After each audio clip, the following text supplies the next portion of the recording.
Millions of children are educated every day in a myriad of settings. Homeschool, public school, private school, charter schools, online academies, learning pods, private tutoring, and more. Why are so many families transitioning to homeschooling? What advantages have they found? What unique challenges do they face? What have they learned, and how can listening to their experiences support your child's education? These are their stories. Together, we learn. This is the Edvantage. Hello, fellow educators, and thank you for listening. I'm Todd Michael, creator and host of The Edvantage. Today's guest is Gabrielle Clark. Gabs, as she prefers to be called, is best known for her fight against indoctrination in K-12 education settings after both of her school-age children were affected by indoctrination in different ways. One harmed by CRT, one harmed by SEL. So she began to fight back. As parents reach out to her for help, Gabs provides them with tools, tactics, and resources to aid them in helping their own children. She also provides information on how to fight back in their schools and communities. Gabs joined us from her home in Houston, Texas. This episode was recorded via Zoom during a live Twitter space, which, unfortunately, resulted in the end of the recording being cut off. I hope you enjoy the interview. Well, Gabs, welcome to The Edvantage. How's your day going so far? It's going wonderful. Thank you so much for having me. Good. I am so thrilled to have you, and I'm excited about this added layer of doing this live.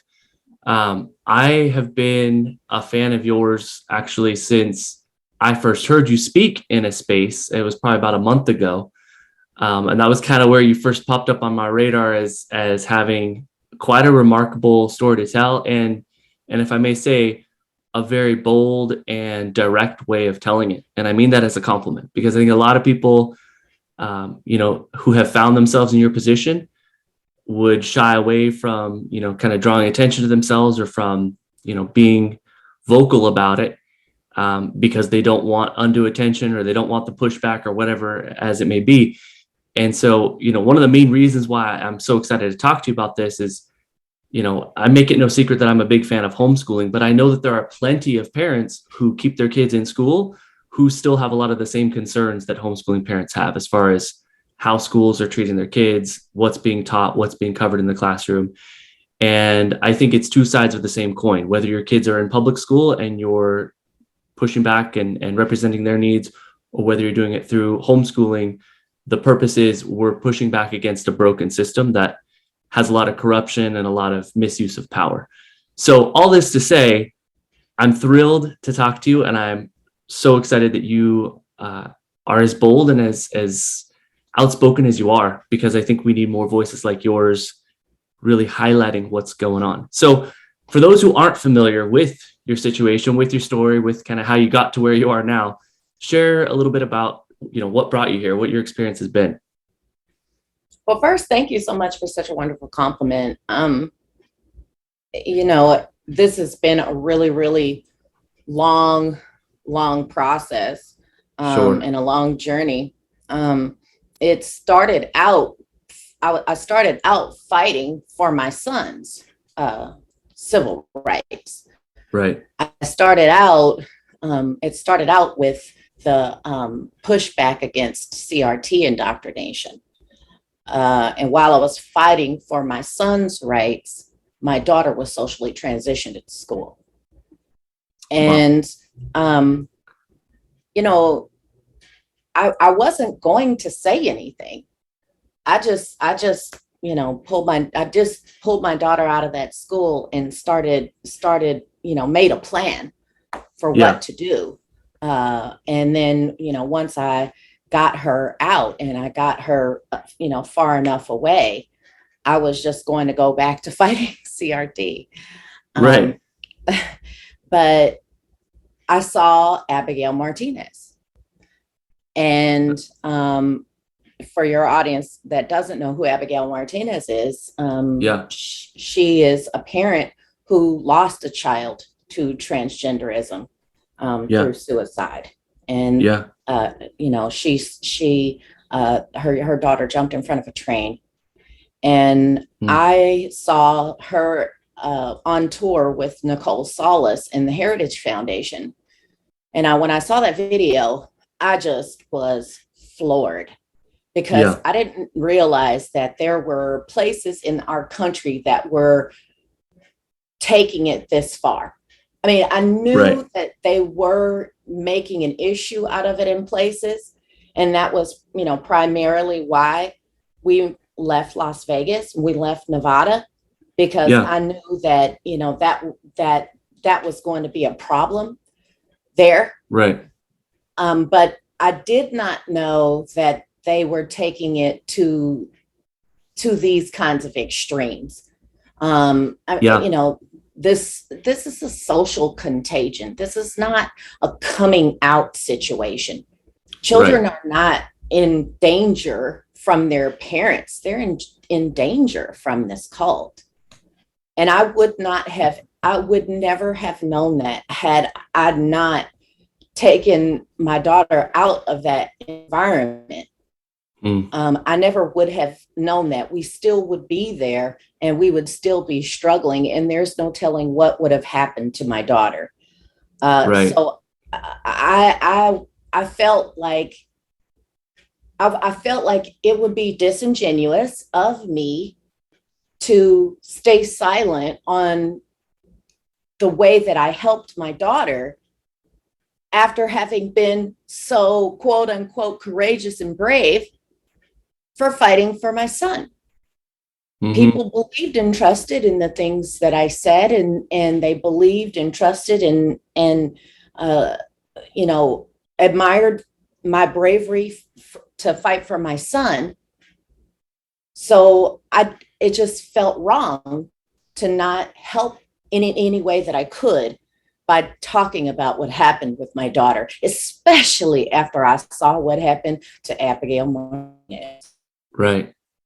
And I think it's such an interesting time. You talk about your son, and I would love for you to share a little bit about that in a moment. But, we're at a time, where these things keep popping up. I mean, it's just this week that this Title IX issue in Wisconsin, where there's this middle schooler who wouldn't use the preferred pronoun of another student, and he was disciplined. I think there were 2 other students. And so, it's like you say, it's crossing the line between, what I think a lot of this is packaged as, or at least originally was packaged as, which is, we're trying to fight for fairness. We're trying to fight for fair treatment of individuals, to a point where then individuals are getting their rights trampled on. And so it's kind of gone, from one end of the spectrum all the way to the other, to now where we say, okay, if you're not in this certain protected group that we're claiming to fight for, we're now going to consider you our enemy, rather than reaching some kind of a mutual understanding, or, bringing all the voices in the community together. And I think that's the piece that you highlight so well, is, the parent voice is what's missing all too often from these conversations. We get the politicians chiming in, we get the textbook publishing companies chiming in, we get plenty of social activists chiming in, but the parents are ultimately where the buck should stop. So if you will, please share a little bit about the situation with your son, for those who aren't familiar, kind of, where this initially started for you and your family. Of course. During the beginning of the pandemic, the kids had gotten, were getting adjusted to distance learning. And at that time, both of my children were in the same school. Sure. So they were doing their regular Zoom classes, and I overheard some things that I was not comfortable with as it pertains to race relations and things like that, BLM, that sort of thing. And so I pulled my daughter out of that school and put her in a different school. And I went to my son and I asked him if anything was going on in his classes. And when he showed me what was happening in his classes, I was completely and totally mortified. Yeah. I mean, he was being asked to fill out um, uh, like a survey kind of, Hmm. um, where they asked him to list his identities, his race, gender, religion, socioeconomic level, disabilities, if he had any, his sexual orientation, those kinds of Hmm. things. Yeah. Um, and that's compelled speech. Uh, and Right. and then he was to complete the intersectionality part of it and to see how they all intersect, so Wow. he was to attach signifiers to those identities. And And what there were grade was this? this was in the 12th grade. He's a senior. 12th He grade. was a Okay. senior at Got the it. time, Got it. right? Okay. Thank you. Yeah. And so, I mean, he was, told that he had to attach signifiers. And now, the only two options were oppressed or privileged. Hmm. And so, that was like, no, we're not doing that. That's nobody wants to do that, to attach all of those signifiers to your identities, to see where on the hierarchy you fall. Yeah. That's absurd. Yeah. I'm biracial. My mother was Black and my father was white. And my first husband was Black and my second husband was white. So some of my kids are 3/4 Black and some of my kids are 3/4 white. Hmm. So this child is 3/4 white. And we, all of the ways that his identities intersect just meant he was just an oppressor. He's just privileged. Yeah. Yeah. And In the same so, house as another child who's oppressed by that right, definition, right? exactly. I mean, and so, he's the man and he's oppressing his siblings and his mother. No way. I mean, I wasn't going to Right. stand for that, especially since at that time we had been living in a motel because I had been recovering from a disability that left me wheelchair bound. Wow. And William was sleeping on a mat on the floor. My husband died years ago when William was only a year old. He doesn't have a single memory. So no, I'm not going to let you say he's privileged. There's nothing Yeah. privileged about that life. Right. There's nothing privileged about a person living that life. So no, we said no. And we tried to get the school to um, let us out of that class, to let us just opt out of it. And they Yeah. said no. They said no, and they said he had to complete the course, and he had to do so, or he was going to fail. And because the class was a requirement for graduation, he would not be allowed to graduate. Wow. And so, that's retaliation. I mean, this is just insane. And so I said, no, no. And they would not relent. So we got lawyers and we filed suit. Hmm.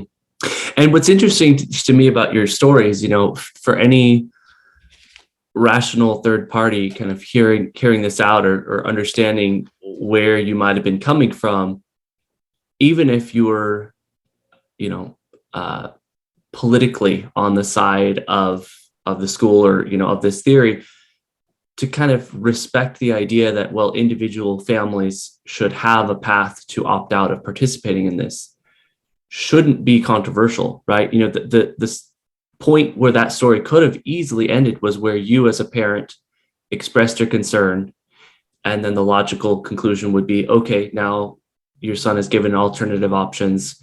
There's, no harm, no foul. This is expected because we know that not everyone agrees with what we're teaching here. I mean, I have my issues even with that, but let's just say you could take it to that point. It could have resolved. But the fact that it was pushed, or that you were met with so much pushback, I think is really telling. And I think it's, those mechanisms are a lot more widespread than most parents realize. A lot of parents think, well, if I had a concern, if I did voice it, I'm sure my school would, listen to me, but I just don't want the hassle, or I don't want to deal with it. But I've worked the last decade in public education, and I hate to say there are a lot of fail safes in place, not to protect students or parents, but to protect administrators, school districts, the powers that be, from the type of lawsuit that you brought, right? So to kind of let them have that position of power, and to ignore parents' wishes, knowing full well that they have a very strong legal team backing them up, so they don't really need to worry about it. So at once they created the problem, but I love that, you followed it through. You didn't just give up and say, oh, well, I don't want the hassle. You know what? That wasn't even an option, because I'm going to tell you something. I couldn't believe it. Because seriously, even if I had agreed with intersectionality, even if I had agreed and I just said, you know what, I don't want my kid to be in this kind of situation or this kind of environment, because I don't think that the way you're going about this is the proper way or whatever. And I said, I want to opt out of it. I agree with everything you're saying, but I just don't like the way you're implementing it. Right. If I said that and they said no, I still would have filed suit, because you cannot tell me no. Yeah. I'm the parent. Yeah. And this is unacceptable. But I mean, they're breaking the law. We have these protections in place for a reason. And we would not have had to file suit if other people who are supposed to be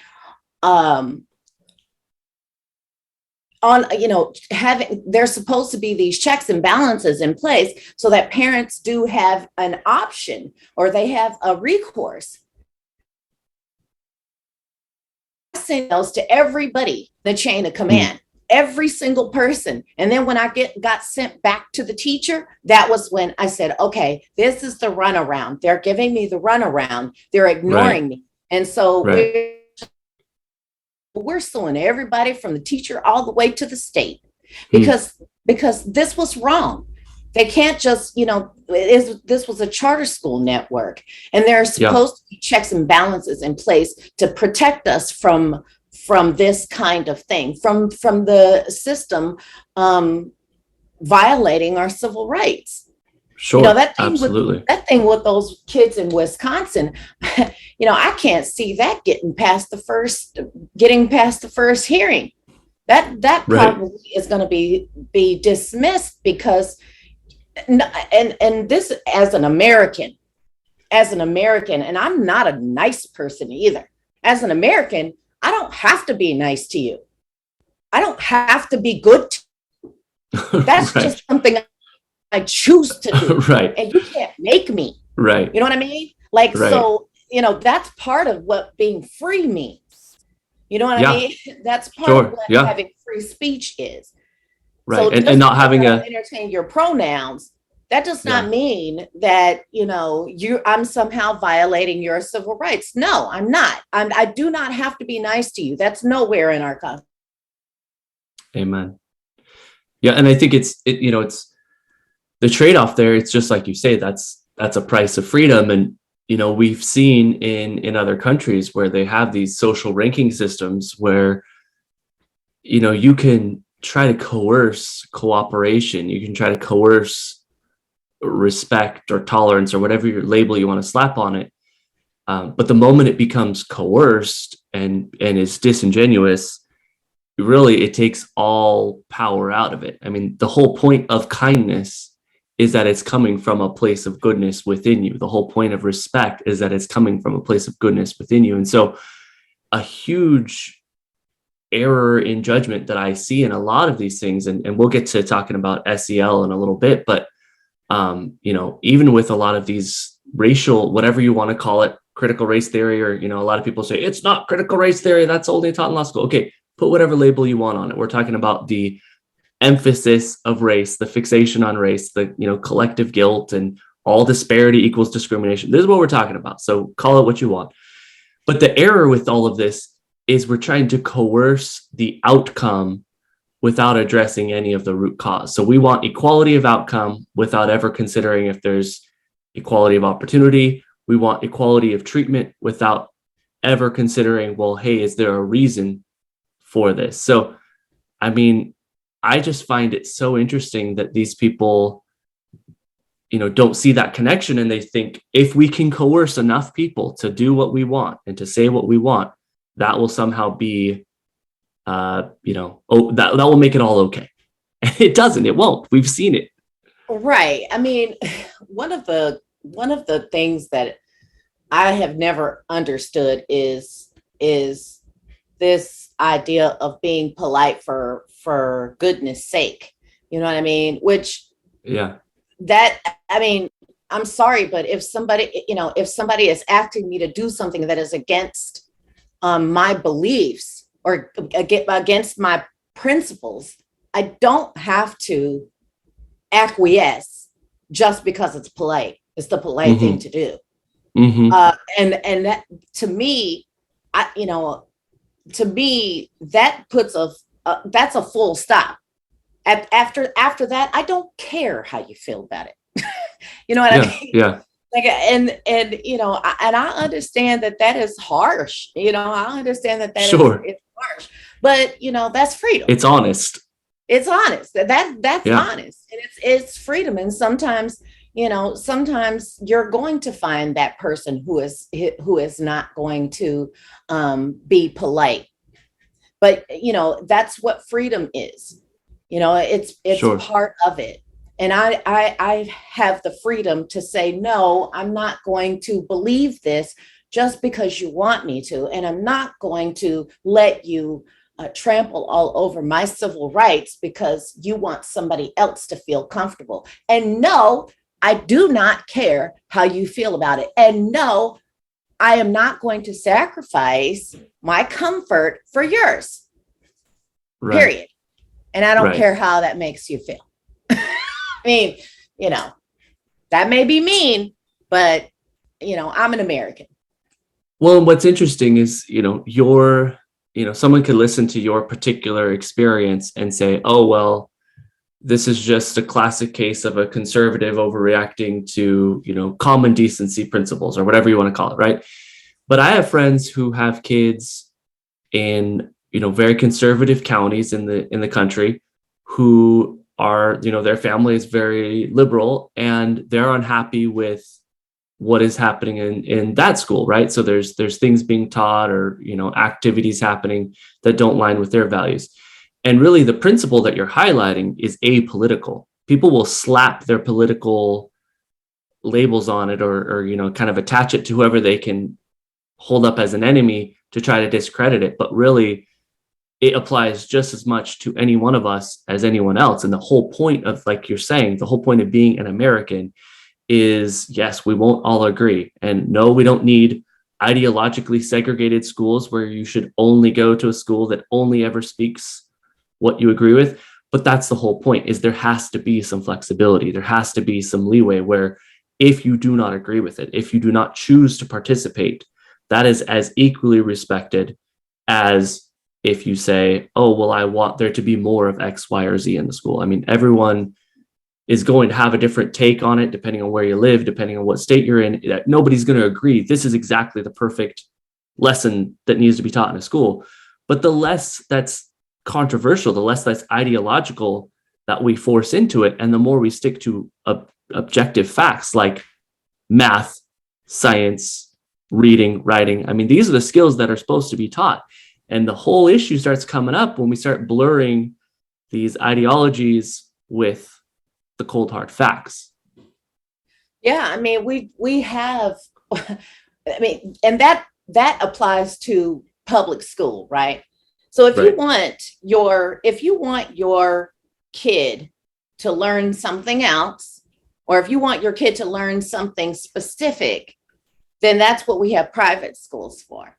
But as long as the government tells me that I have to educate my children, and the only education that they're providing is a public school, yeah, then my rights are going my rights are going to be observed in that public school because you're forcing me to be there. You're Right. forcing my children to be there.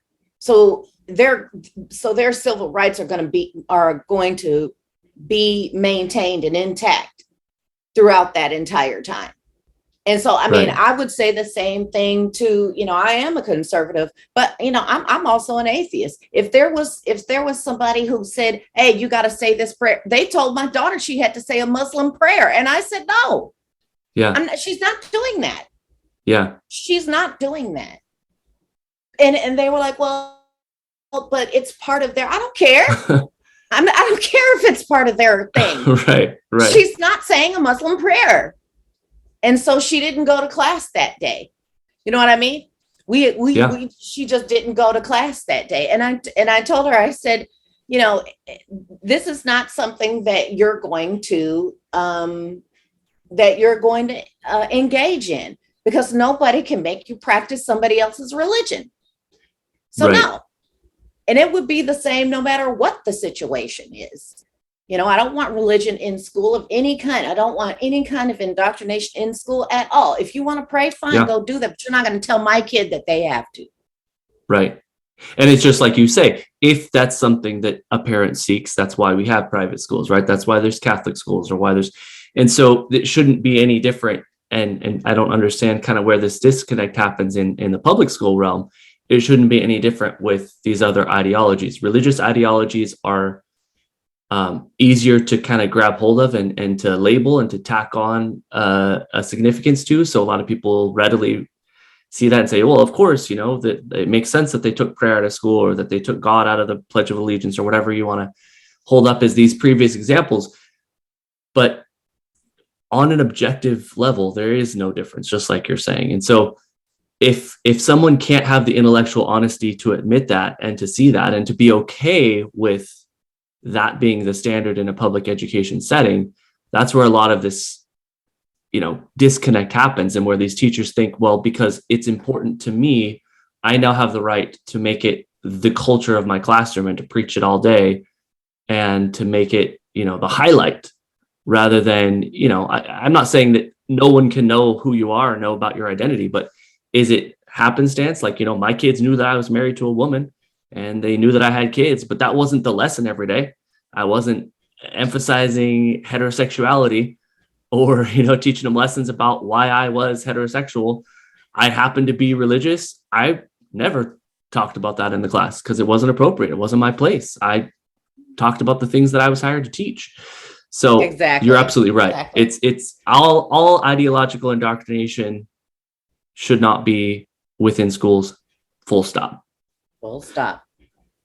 I would love to hear a little bit more about your daughter's situation, because I'm aware of the generals, but I would love to hear a little bit more about kind of what that social pressure was like on her, and how you first became aware of it, and really what that was like for her, because that sounds like quite the emotional roller coaster, to say the least. Right. With my daughter, while I was fighting for my son, I was doing a lot of traveling and a lot of interviews and working on CRT indoctrination, all with no left turn in education. Mm-hmm. And then my daughter was starting to have issues that I thought were part of teenagers now. Like, I thought that was just what happens to teenagers now because of the pandemic, because of, being out of school for 2 years, you know what I mean? Or a year and a half, whatever it was. And so I just thought that this was just, some emotional breakdown from having been isolated for so long, and that sort of thing. And one of my daughter's friends was hospitalized for self-harm. So the school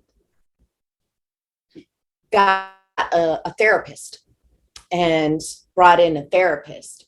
And and there were some others, there were other students in the school that were quote unquote trans, that sort of thing.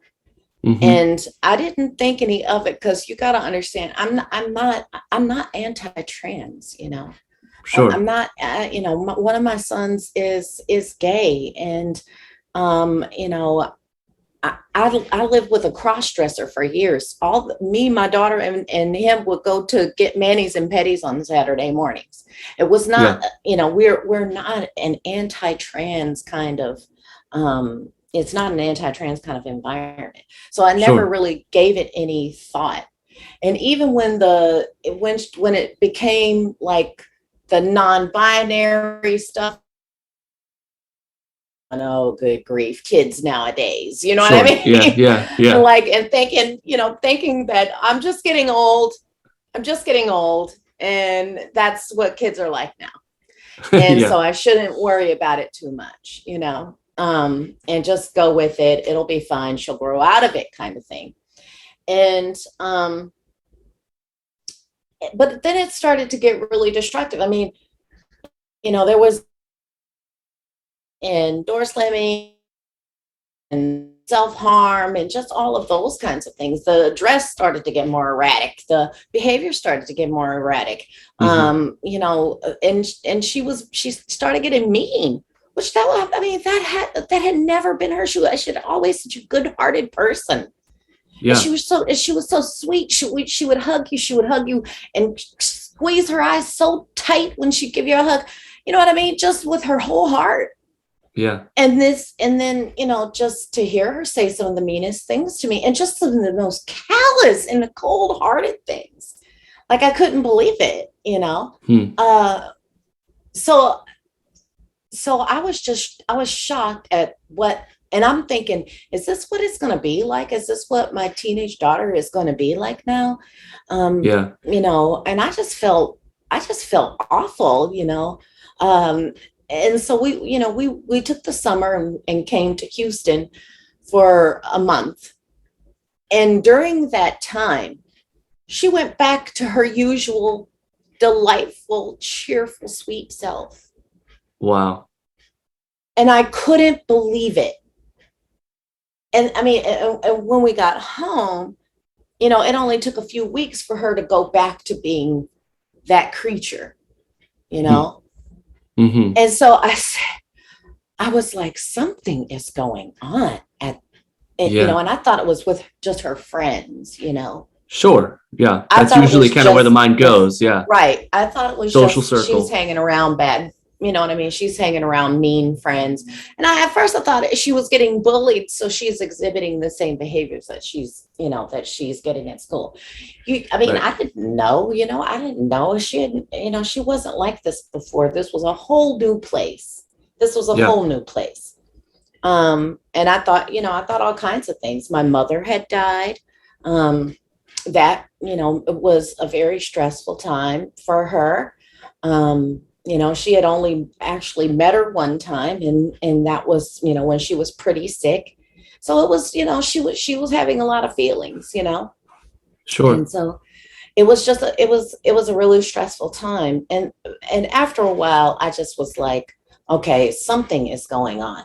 So I went and talked to somebody at the school, and I asked some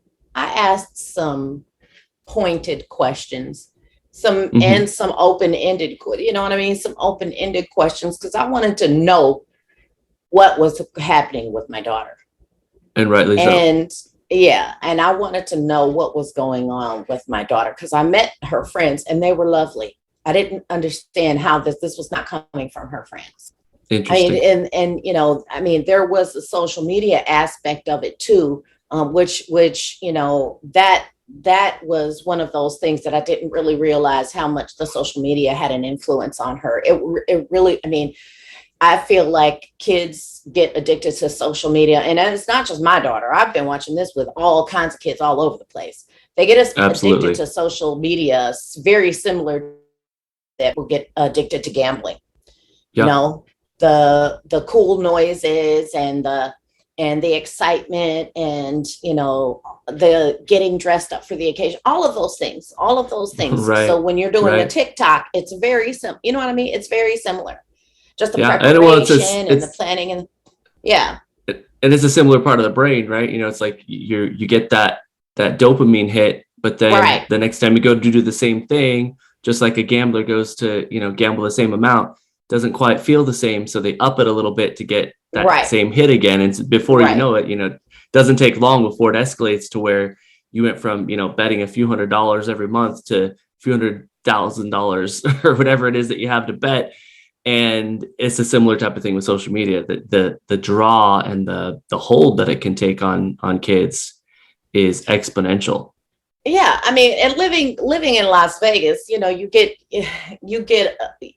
insight into gamblers that you don't have if you don't live I can imagine in a place where where there's a lot of gambling. And so I felt really I felt that was another thing. I felt like this was kind of what I was supposed to be doing, because I did have an insight that other people didn't have. Even Sure. there are most of the parents that contact me, they have no idea about what to do, and most of them are doing the absolute worst things too. They're what I mean, they're contributing to the problem. So when I started seeing the correlation between her behavior and the behaviors of gamblers and addicts, just generally addicts, I was like, that was when the social media aspect came into full focus. But there was the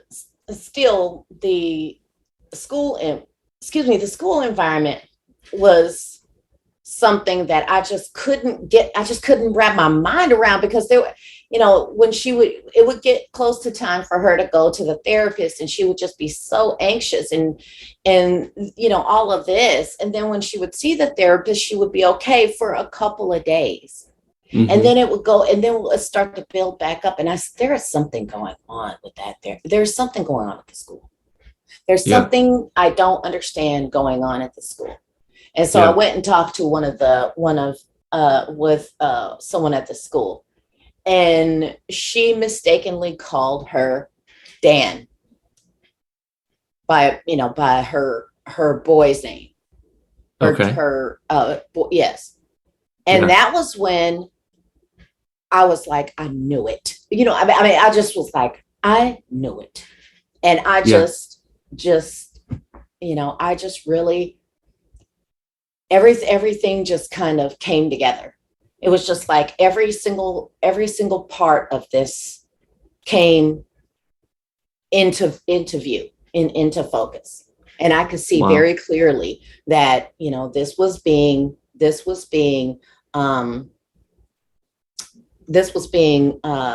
pushed by, peer pressured into, exacerbated by social media and affirmed by the school. Yeah. And so, and I was the enemy, because I wouldn't accept it. And I wouldn't indulge her in this fantasy. When she was telling me, well, I don't want to get top surgery right away. I'm top surgery. Wow. You're not ever getting top surgery. That's not ever going to happen. And that was the absolute worst thing to do and say, especially while she was still captured. Sure. All of that stuff. And that was when I said, okay, I'm going to stop and evaluate what I need to do. And that was when I started coming up with a plan, and hope the hell it worked. Yeah. And so far it's, I can't believe what the difference. I can't believe the difference that it's made. For every parent out there who has been, watching this happen to their children, they really need to know that you can bring them back. You can bring your children back. And so I'm curious, you had mentioned earlier, you see parents and their instincts a lot of times for the worst, or I mean, not about everything, but in this particular situation, when they see these things happening, kind of their instinct of what to do or how to respond usually isn't the most helpful. So I'm curious what advice you have, if there are parents listening to this and either they're currently concerned about it and they are experiencing it, or, they just want to be prepared if they do have to face something like this. And again, I want to be clear, you said yourself, and it is very clear from the way you're speaking about it, it's not a anti-trans thing. It's a anti being left out of the conversation thing. And so it could be about something as, similar as a social transitioning your gender, or it could be something totally different. The idea is where the school shuts out the parent and has now turned the parent into a de facto enemy, because now only the school and social media understand your true identity, understand who you really are, and your parents don't. So what advice do you have for parents who find themselves in those types of situations? Well, it's difficult to really say because so many people are in so many different situations. One of the things Sure. I'm realizing is that quite a lot of what is happening is in single parent homes, and homes where the parents are not really as involved as they should be. And and yes, there are, I mean, this is something that can be, it's better dealt with if the parents are more dedicated to the children. Sure. But I mean, in a perfect world, or if you can swing it, get them out. And I don't mean just out of the school. I mean away from wherever you're at. Like take them to a completely and totally different environment, a wholesome environment. If you have to take them to a country, then take them to a country. The country. You know what I mean? Not a different country, but the country. If you have, take them on a month-long vacation in the mountains where there is no cell service. And you know what I mean? And plan activities in that, to do that. There's lots of different ways. If you have a friend that has a cabin by the lake, then go stay there. No cell service, or tell them there's no cell service. You know what I mean? Or, whatever. Just, to break that cycle. Wi-Fi. Yeah. To get them out of it. Because the social media aspect, the social media addiction that is the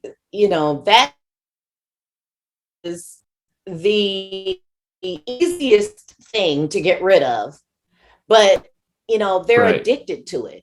And nobody's kids, there's no rules that say you're being a cruel parent if your kid doesn't have a phone. Parents, they say, all these parents, they say,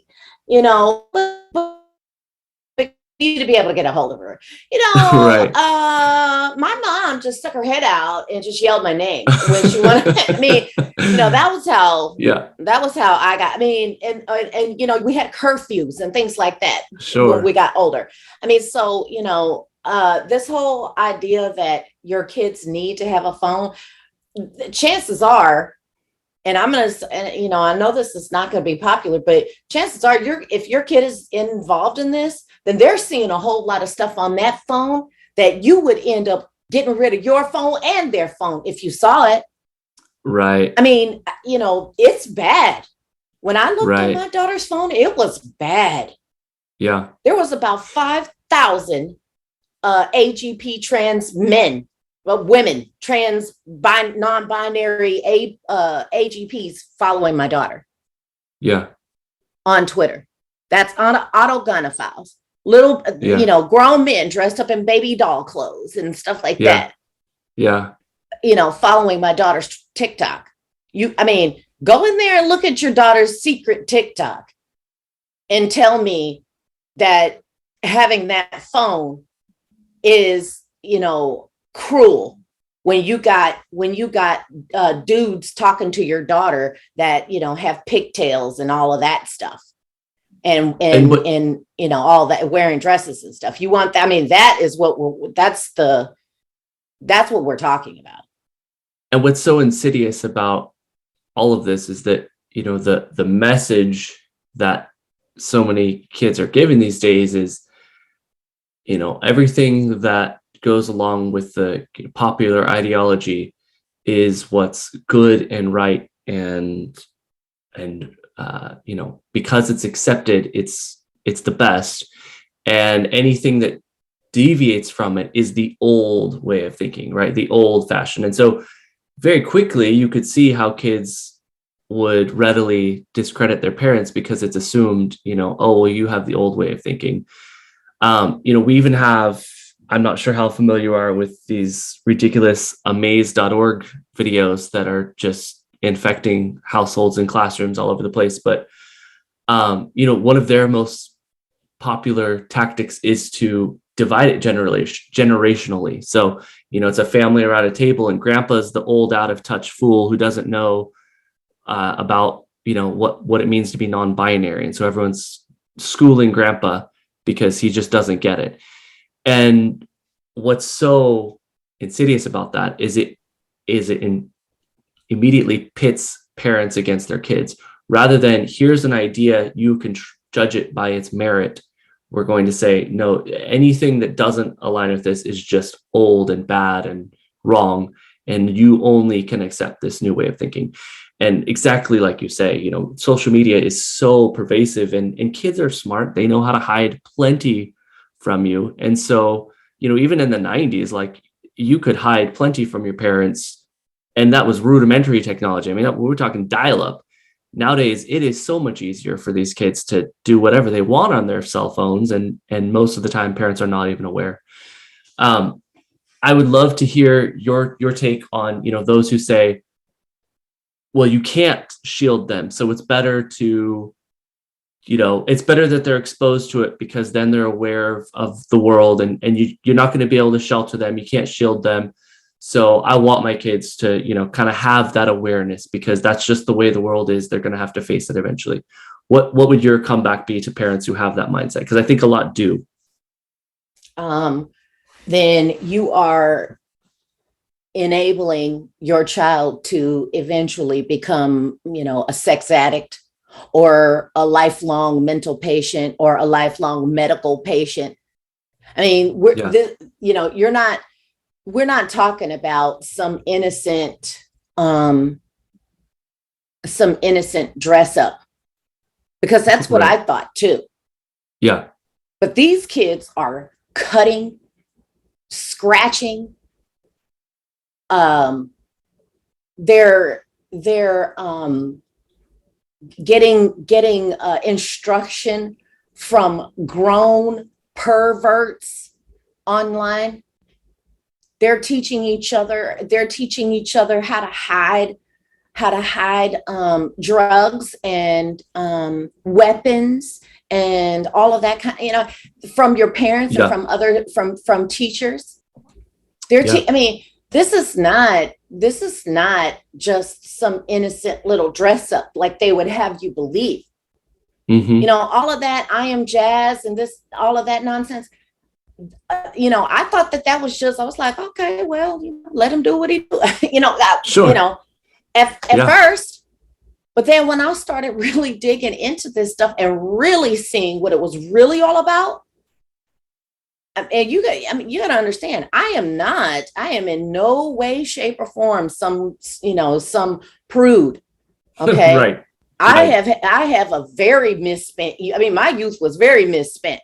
And I am I drink, I smoke, I curse, and mixed company. I am not a good, I'm not a what you would call a decent or wholesome person. Okay. I lived in Vegas for 15 years. If that gives you any indication of what kind of person I am. Okay. But there's a difference between organically getting to and even that, the level of decadence and all of that stuff. I've never met a well-adjusted, person in that environment. like that. Yeah. You know what I'm Yeah. saying? That is, that's engaged in that level of decadence. I've never Right. met one that was well adjusted. And so what they're talking, I mean, what the parents see, what most parents see is just a nice, friendly game of dress up. And that was, Yeah. that's exactly what some of the other parents that I've spoken with talked about. Well, I want them to be themselves. And then I go and look at the chat and they're talking about polyamorous animes. Wow. And the parent has no idea. Yeah. The parent has no idea that this is what they're talking about. And this is what they're engaging in. And so, I would tell any parent who thinks that this is just, fun and, all of that, it's just dress up and that kind of thing. And it's harmless and all that stuff. You're wrong. This is a social contagion. And there are some very nefarious roots at this. There's some very, very nefarious people pushing it too. Yes. And it is not going to end well. And that's the piece I think most parents are completely blind to, not necessarily willingly blind, but nonetheless, they're just really unaware because there's a lot of trust that's placed in these institutions that we entrust our kids with, or that many parents entrust their kids with. So, schools and social media and even these entertainment companies that, more or less we've associated with having our best interests at heart, which, that's kind of your first mistake if you ever trusted them. But in recent years, it's become less and less obscure and more just completely in your face. Like they're not even trying to hide it. I mean, you go to, I mentioned amaze.org just because that's a really common one in a lot of classrooms, and they create lesson plans. Like their whole point is to get into the classroom, and they readily admit like they're doing what they're doing. They're creating animated videos because they're more entertaining than boring, awkward conversations with the adults in your life. So the entire purpose is, if you're a child and you're curious about, sexual identity or, your own sexual activity or gender identity or any of these things, your best source is what's most entertaining for you. And you should ignore anything that comes from the awkward adults in your life. I mean, that's not exaggerating. That's exactly the message that they're saying. That's their stated goal. And then you look, and their funding is coming from these other organizations that have very, even more concerning stated goals. And so when you say, there's these forces behind it, it is not accidental. It's not organic. It's not just, hey, well, there happens to be a significantly more, a greater number of children who are interested in this nowadays than there used to be. It is being pushed. It is being funded. It is being completely controlled by a very few at the top, who then trickle it down. And in many cases, those who are directly in contact with the kids, like classroom teachers or mentors or relatives or whoever's, introducing this stuff to them, in many cases, they don't even realize it. They're just as much being fooled as anybody else. And so they think, just like you're saying, where people say, hey, it's natural, or I just want to let them express themselves or be who they are. And as soon as you start to zoom out, you can see how dangerous that is, because the less we notice those warning signs, the less we are suspicious of it or dig into it, the easier it is for them to completely take hold. And then it's now children, adolescents, adults. Well, you have generations who have embraced it and who see no problem with it. If your kid is behaving normally while they're engaging in all of this, then it's probably at a place in the process where it is harmless. But it's not going to stay that way. I mean, it won't. I mean, I guess theoretically it could, but that wasn't my experience. And that hasn't been the experiences of most of the parents that I've spoken with. It usually escalates to medicalization. But I mean, even without that, the emotional and psychological aspect of this has really, really been torturous for the individual who's suffering from it. So for me, when my daughter started coming out of her room looking like the Walking Dead, that's when it stopped being normal. Right. I mean, because before it was dressing in all of these cool ways and doing all of this cool, wild makeup and, going to places dressed as as like an anime character. Mm-hmm. But when she started coming out of her room looking like a zombie, that was when I was like, go back and you're not going anywhere with us like that. I mean, go back and try again. And then the other things started coming, it was like watching the YouTube shows with the makeup artists and all of that stuff. That was fun. But then when it went to watching the makeup artists who make their faces up to look like the Walking Dead, and you know what I mean? And they're talking about all of this insane stuff. And the child does not know that is entertainment. That person, when they get off of YouTube, they take all of that crap off and they're just, you know what I mean? And they go back to their lives. Right. Like they don't understand the difference between, the fantasy world and this, right? And it used to be this is Hollywood movie magic. Now all of these people are saying this is how you should live your normal regular life. Why not? Why not act like a girl or be free enough to be a girl one day or a boy the next day or blah blah blah. But there's something happens to you psychologically, and there the other aspects of this, like the SEL stuff and the CRT stuff, the hierarchy of privilege and the collectivism and the nihilism and the existentialism. All of that stuff is being pushed at the same time. So you got two issues that are going on at once: the psychological aspect of it and the ridiculous make-believe fantasy world that they're living in. And somewhere between all of that stuff, there's this other really, really, really sick and just sinister sexual aspect of it.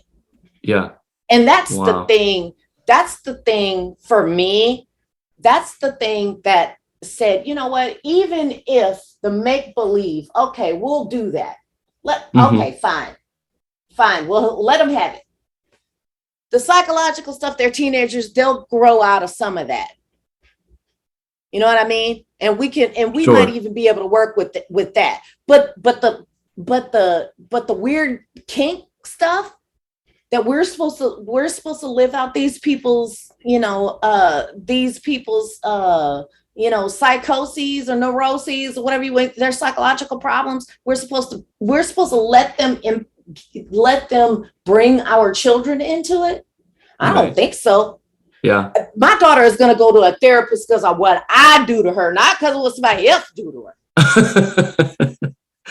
Well, and it's a developmental line to be drawn. There's a reason why adults are adults, why we've established a legal age, a reason why certain privileges and opportunities are afforded to you once you've reached a certain developmental level. And that's because of what we understand about brain development. Their ability to make these rational decisions or to process this information is in progress. It's not finalized. And, I would even argue at 18, there's still a lot to settle in. I don't feel like, in my 20s, I was very coherent or capable of making very great decisions, but certainly not when I was 12 and certainly not younger. And so a lot of this is stuff that, sure, if you want to talk about what's going on with consenting adults who are of age, we can allow a lot of leeway there, and that is what it is. And I may not personally subscribe to it or agree with it, but I'm not going to try to go stop other people. But the moment you cross that line into, well, now this is because I want it to be, this has to be appropriate for kids, that's where, that's a non-negotiable for me. You don't get to say, because I think it's good, because I'm a minor attracted person, or because I'm X, Y, or Z, I now get to impose upon you and your child a new normal, and this is now okay because I want it to be. No, that's not the way it works. Honey, this is America. And I live in Texas, and I'm a Texan. I cannot, under any circumstances, accept that reality. Yeah. And you're going to get way more than you bargained for if you try to push me into that reality. Yeah. And rightly so. So, and I don't think I'm the only parent who feels like that. And I think, these people really bit off more than they could chew. I don't know why they thought that this was going to work. And I don't know why they thought that this was going to be the way, or be something that people just accept. But look at the people who are pushing it, though, right? I remember when that newscaster, what's his name, Chris Cuomo, said to somebody, well, maybe your daughter needs to get used to seeing people that are different from themselves in the bathroom, or whatever it was that he said. Now let's think about that. I don't think that dude is who you want to be taking moral advice from. Right. Okay. I mean, you know what I'm saying? That's when you're looking at all of the people who are talking about this, they're not exactly the kind of people that are going to be the moral authority on. Right. And in many cases, they have other agendas. That is why they're supporting it. It's a means to an end for them. It's not even about the issue for them. Exactly. So, I mean, a long time ago, before we all decided, as a society, to not judge, right. The judgment was, if you don't behave in a certain way, then we know that you're not good. And, I feel like that we should not have gotten rid of, because, I heard it the other day in one of the spaces. A good man stays out of the bathroom. So, or what did it say? A good man stays out, so a bad man stands out. Right. So if you're a cross-dresser, or if you're trans, and you go into a woman's, or you say, you know what, I'm not going to go into this women's bathroom, because that's for women and I'm not. So I'm going to go into the men's bathroom, despite whatever the consequences might be. I'm not going to put myself in a position where I'm going to be looked at as a predator. Mm-hmm. Right? A good man will do that, no matter whether he's wearing a dress or a pair of pants. Yeah. And he will make that decision, because I've been hearing trans people talk about that for the last few months. Hey, look, I would never go into a woman's space, and not because I don't want to go in there, but because there's a respect that still needs to be maintained. Sure. So a good man will stay out, so a bad man will stand out. And you can best believe that any flasher, any pedophile, any autogonophile, any one of those people has just been waiting for the opportunity for them to go and do these things without repercussion. So So Yeah. this flasher that used to go and flash girls in a parking lot can now put on a dress and walk to a spa and expose himself with no legal repercussion. Right. Right. And no This social was the goal. repercussions. This Yeah. was the point.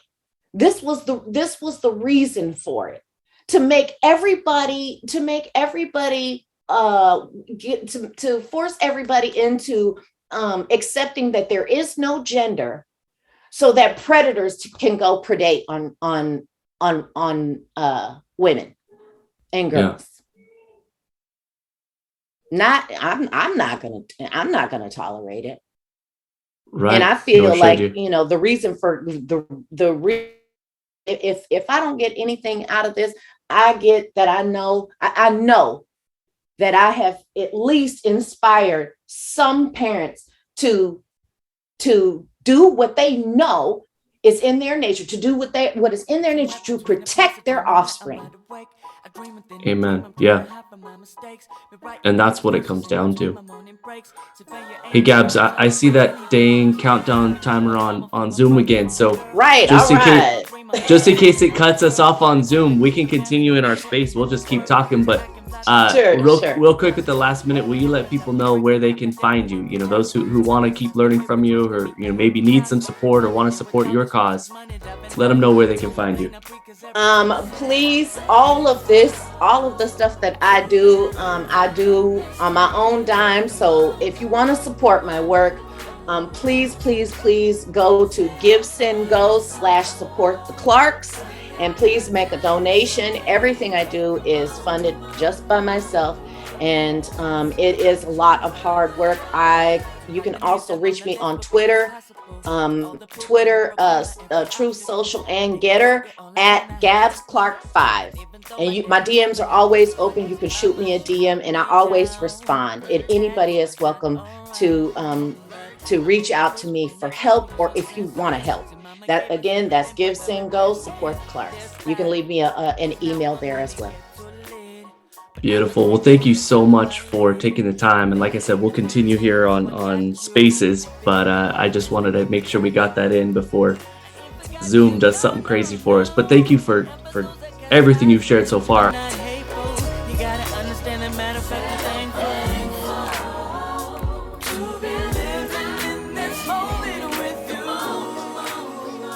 That was Gabs Clark, mother, advocate, speaker, and defender of children everywhere. If you like what you heard today, please take a moment to give our podcast a positive review to grow our audience, and be sure to share it with the other parents and educators in your life. For more information on how you can become a better educator, head over to homeschooladvantage.com and check out our free resources, or consider becoming a member to unlock your advantage. Until next time, you can find us on Instagram and TikTok at homeschool_advantage, Facebook and YouTube, Homeschool Advantage, and on Twitter at homeschool_ed. Thank you for joining us. Bye, everybody.